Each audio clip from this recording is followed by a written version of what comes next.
شروع کرتا ہوں اللہ تعالیٰ کے نام سے جو بڑا مہربان اور نہایت رحم فرمانے والا ہے۔ حضرت عبداللہ بن عمر بن عاص رضی اللہ تعالیٰ عنہما بیان کرتے ہیں کہ رسول اللہ صلی اللہ علیہ وآلہ وسلم نے ارشاد فرمایا، اللہ تعالیٰ میرے ایک امتی کو مخلوق کے سامنے پیش کرے گا، اس کے آگے نامہ اعمال کے 99 رجسٹر رکھے جائیں گے۔ نبی پاک صلی اللہ علیہ وآلہ وسلم نے ہاتھ کے اشارے سے سمجھاتے ہوئے فرمایا، ہر رجسٹر اتنا بڑا ہوگا کہ پھر اللہ تعالیٰ فرمائے گا، کیا تجھے ان میں سے کسی چیز کا انکار ہے؟ کیا میرے کرامن کاتبین نے تجھ پر ظلم تو نہیں کیا؟ وہ جواب دے گا، اے میرے رب نہیں۔ اللہ تعالیٰ فرمائے گا، کیا ان سے متعلق تیرے پاس کوئی عذر ہے؟ وہ جواب دے گا، یا اللہ نہیں۔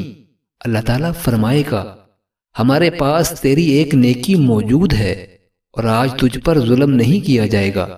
چنانچہ ایک پرچہ نکالا جائے گا جس میں لکھا ہوگا، اشہد ان لا الہ الا اللہ واشہد ان محمدا عبدہ ورسولہ۔ وہ کہے گا، یا اللہ، اتنے بھاری رجسٹروں کے مقابلے میں اس پرچے کی کیا حیثیت ہے؟